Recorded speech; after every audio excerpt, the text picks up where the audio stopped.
The book I am reading to you today is titled My Brother Martin, A Sister Remembers, Growing Up with the Reverend Dr. Martin Luther King Jr. It is written by his older sister, Christine King Ferris, and it is illustrated by, and please forgive me if I mispronounce your last name, it's illustrated by Chris Sowenpete. Wonderful illustrations, by the way. Now, for those students who are doing accelerated reading, this book is quiz number 64452, AR level 5.0.0.5.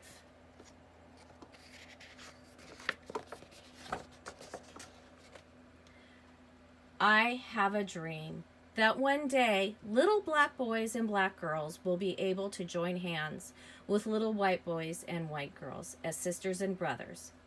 I have a dream today. Dr. Martin Luther King Jr., August 28th, 1963. We love you, Dr. Martin Luther King. We love all our brothers and sisters. To my granddaughter, Ferris Christine Watkins, and all the other children in the world who will become my brother's dream of turning the world upside down, CKF.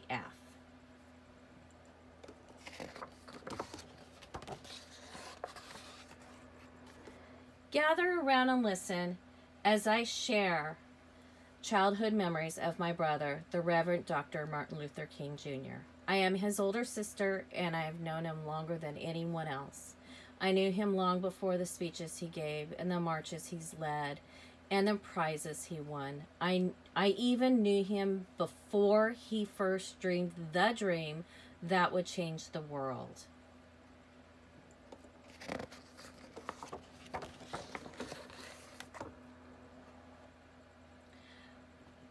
When we were born in the same room, my brother Martin and I.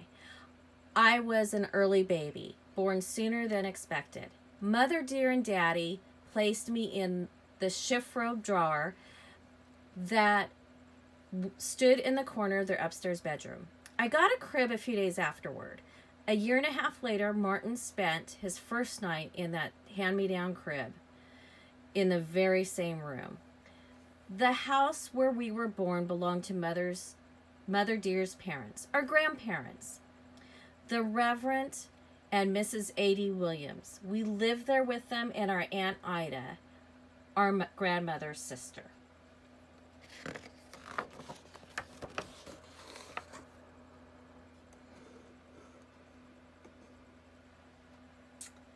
And not long after, my brother Martin, who we called M.I. because he and Daddy had the same name, our baby brother was born. His name was Alfred Daniel, but we called him A.D. after our grandfather.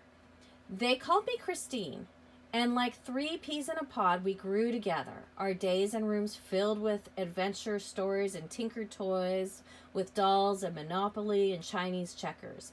And although Daddy, who was an important minister, and Mother Dear, who was known far and wide as a musician, often had work that took them away from home, our grandmother was always there to take care of us. I remember days sitting at her feet as she and Aunt Ida filled us with grand memories of our childhood and read to us about the wonderful places in the world.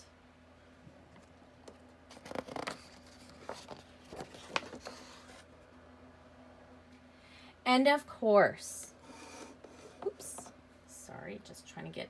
and of course, my brothers and I had each other. We three stuck together like the pages in a brand new book. And being normal young children, we were almost always up to something. Our best prank involved a fur piece that belonged to our grandmother. It looked almost alive. With its tiny feet and little head and gleaming glass eyes.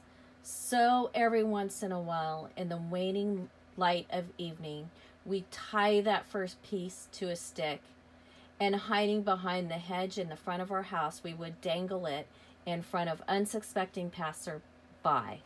Boy, you could hear the screams of fright all across the neighborhood.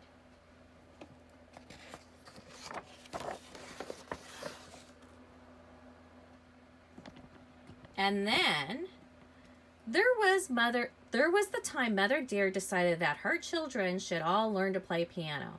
I didn't mind much, but MI and AD preferred being outside to being stuck inside with our piano teacher, Mr. Mann, who would rap your knuckles with a ruler just for playing the wrong notes. Well, that morning, MI and AD decided to loosen the legs on the piano bench so we wouldn't have to practice. We didn't tell Mr. Mann, and when he sat, crash, down he went.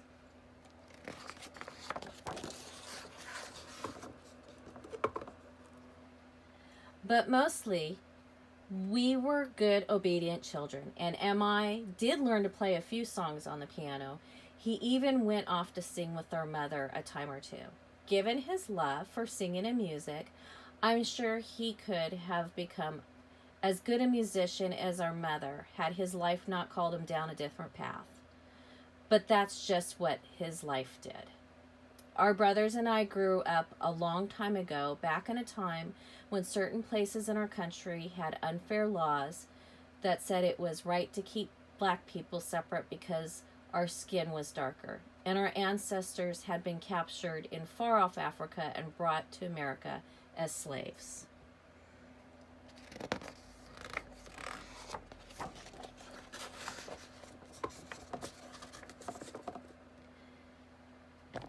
Atlanta, Georgia. The city in which we were growing up had those laws.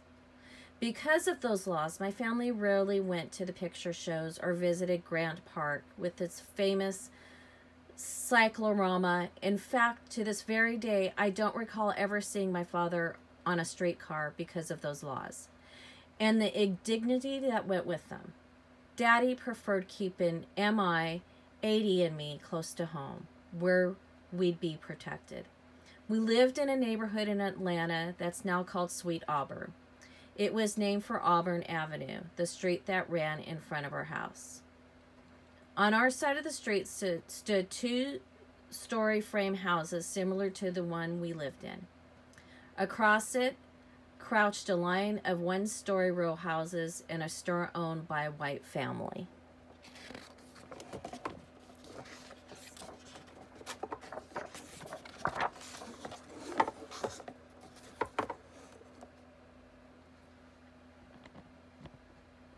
When we were young, all the children along Auburn Avenue played together, even the two boys whose parents owned the store. And since our house was a favorite gathering place, those boys played with us in our backyard.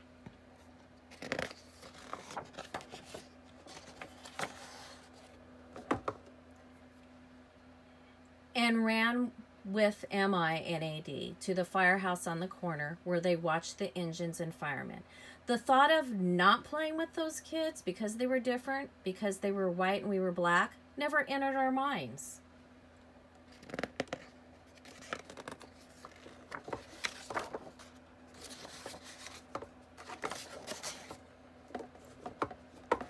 Sorry.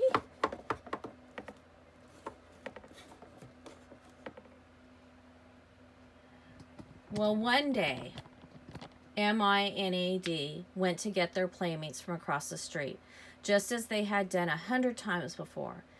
But they came home alone. The boys had told my brothers that they couldn't play together anymore because AD and MI were Negroes. And that was it. Shortly afterward, the family sold the store and moved away. We never saw or heard from them again. Looking back, I realized that it was only a matter of time before the generations of cruelty and injustice that Daddy and Mother Dear and Mama and Aunt Ida had been shielding us from finally broke through. But back then, it was a crushing blow. It seemed to come out of nowhere.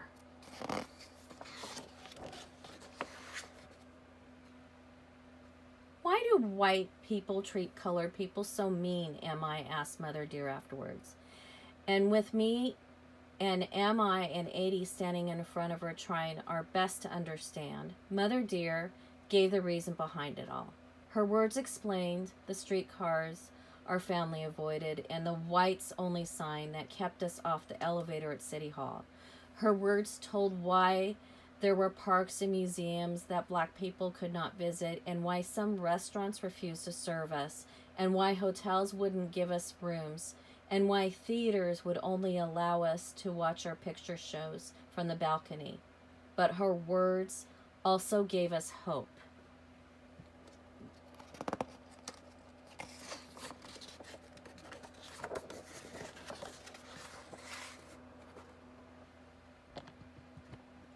She answered simply, because they just don't understand that everyone is the same. But someday it will be better. And my brother, M.I., looked up upon her mother's face and said the words I remember to this day. He said, "Mother, dear, one day I'm going to turn this world upside down."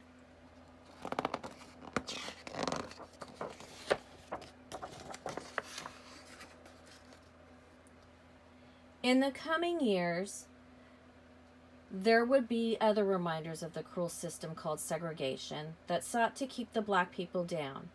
But it was Daddy who showed M.I. and A.D. and me how to speak out against hatred and bigotry and stand up for what's right. Daddy was the minister at Ebenezer Baptist Church, and after losing our playmates, when M.I., A.D., and I heard our father speak from his pulpit, his words held new meaning.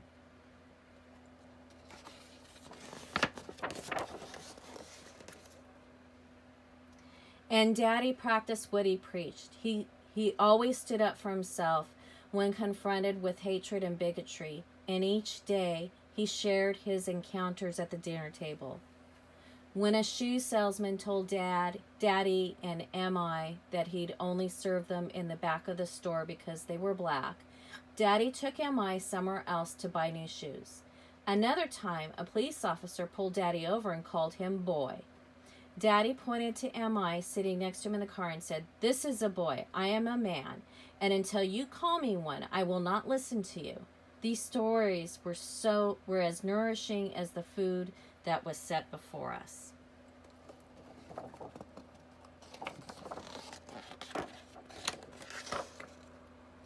Years would pass, and many new lessons would be learned. There would be numerous speeches and marches and prizes, but my brother never forgot the example of our father or the promise he had made to our mother on the day his friends turned him away.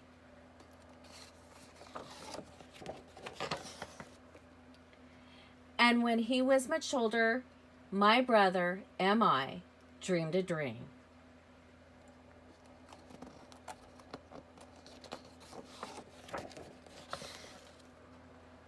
That turned the world upside down. And we need to continue to do that. What a wonderful book. There we go. Oh, wow. And then there's this at the end. I'm not going to go through and read it because I'm not sure my computer will upload it with all that time. But there you go. And an afterword, which I love, from Christine. And a precious picture of her and Martin Luther King Jr. as a little baby boy.